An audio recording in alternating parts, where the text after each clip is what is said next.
Scott Grayson. You know him from Grayson's Grades, Fox 29, and you got another job that I saw there, Scott Grayson. They actually sent me a press release of your new job. What's this? What's this new job? You're going to be on TV Thursday night at 7:15 doing a betting show, right?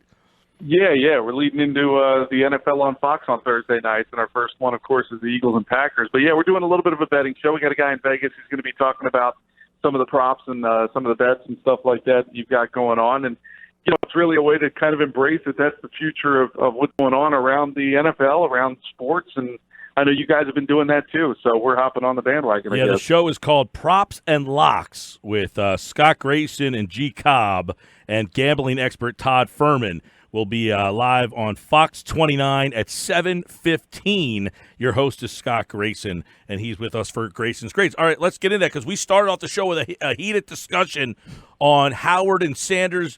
Did you like the way those two guys were kind of used yesterday? Well, I kind of really haven't liked the way that they've been used through 3 weeks so far. I mean, I like the idea of seeing Sanders out of the gate, but he stumbled out of the gate in week one, and Howard, meanwhile, has been running the ball pretty well. I'd rather see Howard get the start and let Sanders kind of be the complement to Howard's running style, because I think that might work better. I was surprised after Sanders fumbled it twice that they even really let him touch the ball again, to be honest. I mean, I think in the NFL you got to let a guy stew and understand that he's made too many mistakes before you give him the ball again that week. But look, I like seeing Sanders get down the field. I liked Wentz looking down the field and seeing him. I really didn't think that in the passing game that the Lions really respected him as a receiver, and the Eagles were able to capitalize on that a little bit. But Jordan Howard's running style to me, you know, and this goes back, it just doesn't seem like Doug Peterson likes that kind of back to be a bell cow in a way. I mean, Ajayi didn't get the carries we thought he should have when he was here. Blunt at times. And now Howard. I think Howard is the guy you need to ride a little bit more. Let him wear down a defensive line. And then you zip a Sproles and a Sanders out there to really hit those holes a little faster and break through it. I just think that there's better ways those two guys could be used for sure. Yeah, it seems that you and I are on the same wavelength. And you wrote, granted, some of his carries don't rack up big yards, but he still manages to fall forward and typically takes a few of his opponents with him.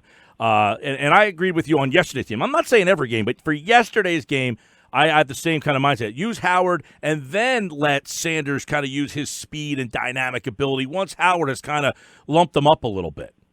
Yeah, I think that that's, I don't know, it just seems like that's the better way to do it. And, you know, look, when they got into a situation, they had the ball at the 50, right? At the end of the game, you still have, you know, plenty of time. And they didn't really try to do anything to move the ball closer. You have the ability to run the ball a little bit. Why not let Howard try to rack up a few yards on the ground and get you to at least the position where you could take a field goal to try to tie the game up? I mean, we know that Elliott's got a long leg on him, but I don't know. I just think that, you know, like you said, and like I've been saying, I just think that Howard's a guy you got to give more carries to and let him break down the opposing defense. Look, that helps the passing game too, because those guys have to respect the fact that that bowling ball could be trying to plow his way through the line before they can go upfield and pin their ears back. Hey, Scott, it's Jeff. I'm just going to go ahead and be on record that I was disagreeing with Mike, and I disagree vehemently with the discussion about the rookies and benching a guy when he fumbles. But I'm going to move on because I already stated my case upon that. I want to ask you about the drops because it's becoming problematic, and we know Alshon and Deshaun Jackson are not coming back soon and maybe not be available Thursday. Do you think with such a short turnaround that Doug tries something, I don't want to say differently in practice, or is it incumbent upon these guys to hit the jugs machine a little more? I just don't know. Drops is one of those things where there's no rhyme or reason to them sometimes, and I don't know how it gets better all of a sudden.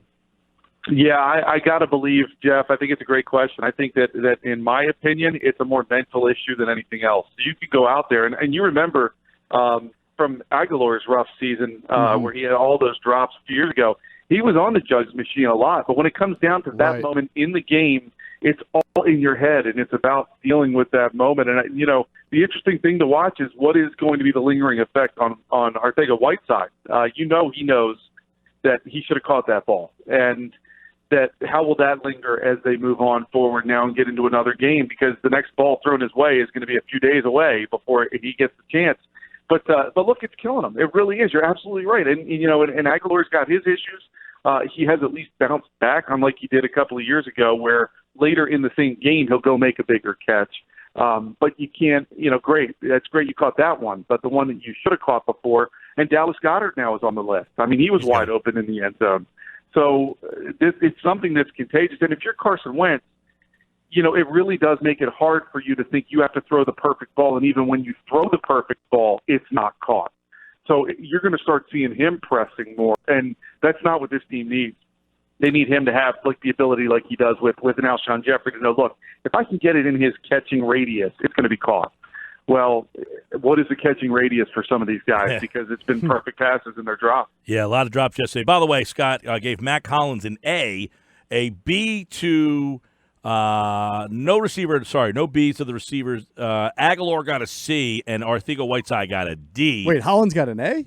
Hollins got an A. It's funny. I keep hearing you say that. Look, as I was driving home, I was second guessing myself on that. For the offensive pass interferences, I was thinking about the catches he had, and he was a guy who I thought did a pretty good job catching the ball. But the offensive pass interference penalties, and you could argue whether they were there, whether they weren't, but well, I just thought he also had the drop right after the field goal, the blocked field goal on that first down. Didn't he have I thought he dropped a 15-yarder on the left or right side that really hurt them, but it may have been someone else now that I think about it. I thought he had a bad There were drop. so many to choose There from. were so many I might actually have been confused. Pick a drop, any drop. I think that was Aguilar. I could be wrong. No surprise there, Scott. When are you saying that one was? On the right after the field goal got blocked. Oh, after the field goal got blocked and they were in position. Late in I the thought game. there was a drop. I don't think that the was first Aguilar or the second. Because I don't think Aguilar right, dropped I know. the I thought it was. late. I thought it was Hollins. Could have been. Yeah, I'll look that up. It very well could have been any one of them.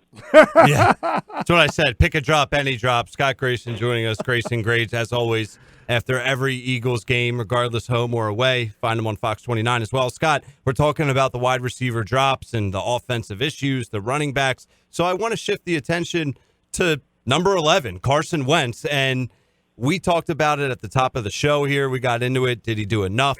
You gave him a grade of an A. And let me say this. I thought Carson played well. But at the end of the day, they lose, and I think there's some plays he left out on the field. You lose at home. You have 2 drives at the end to win the game or at least tie it up, like you mentioned. Didn't get it done. Not all his fault, as we know. But I guess why the grade of the A, and what did you really see out there from number 11? Well, you look at his stats, and they're not flashy. They're not good. His quarterback rating was still decent considering all the drops, the incomplete passes. I looked at that, and I was like, not his fault. I mean, I don't know what, like I was saying before, I don't know what more the guy has to do when he's buying more time. He's throwing the ball out there to his receivers. I could maybe remember 1 or 2 bad throws. But look at the ball to Darren Sproles. I mean, he's in a tough spot, and he goes to got to have a play on 4th down. He throws it to the short guy on the sideline, and it's caught. And you can argue whether that was offensive pass interference or not. To me, that should have been a no call because I thought they were both giving it to each other. But that's neither here nor there. I think the guy has made great throws. I thought yesterday he has done what he needed to do to help this team win, but he can't do it himself. And I know the quarterback a lot of times gets a lot of the blame. He'll also get a lot of the praise when they win. And yesterday, I don't think he deserved the blame for the loss. I thought that he did what he could to try to help that team win and made the passes that were dropped in the end zone. The one to Whiteside would have definitely won the game. I think they would have scored easily from there. And I just don't understand how you can blame Carson Wentz. There's been plenty of games where I could blame Carson for sure. Yeah. But this what I'm afraid of now going forward, if you're an Eagles fan, is that he is going to try to win the games by himself. And we've seen in the past, if he tries to do that, bad things happen. He'll hold on to the ball. You get sacked fumbles. You get bad throws that are intercepted. And it's a shame they didn't come out with a win yesterday because I think it would have really helped build some of his confidence. And, to have won without Sean and Alshon, look, he knows he doesn't have the weapons out there, and he's got to find a way to win. And I don't think that yesterday you could blame him. Yeah, so fair or foul, the quarterback's going to get a lot of the attention after a loss. He's going to get a lot of the attention after a win, regardless of their stats. And another person that's going to get that same focus and attention, especially in Philadelphia, especially with the Eagles, is Coach Doug Peterson. And once again, I'm not questioning the professor here, Professor Grayson, but Doug Peterson gets a grade of a B. Sounds for like you. you are. Yeah, you know what? Yeah, I am. And he called a good game, I think. Like, I'm not looking back at yesterday's game against the Lions and saying, what is Doug doing? I think there's some things we would have liked to see him do differently, but hindsight always helps us with those assessments. What did you see from Doug, and what does he adjust now on a short week as we try and prepare for the Green Bay Packers in Lambeau? Well, let me take the first part of that. What I liked from Doug was we, hadn't seen a first quarter point for 2 weeks, and they scored 10 of them offensively yesterday. So I like the fact that he put together what I thought were two pretty good drives to get those 10 points. And so that was a plus from what we've seen in the past. Jeff, I know you were in the press box too. Mm-hmm. I was a little surprised at how much criticism I was hearing from around us of people with Doug going for it on fourth down when they were deep in their own end. So many times you don't get the ball back. Right. So, and you're counting on your defense to say, listen, they're probably going to just try to run the clock out. Worst case, we give up a field goal. Now we need a touchdown to win instead of a field goal to tie. Yeah. And if they had punted, they were probably going to get, you had plenty of space for a return. The Lions were probably going to get themselves in field goal position anyway with any decent kind of return, which they had all day.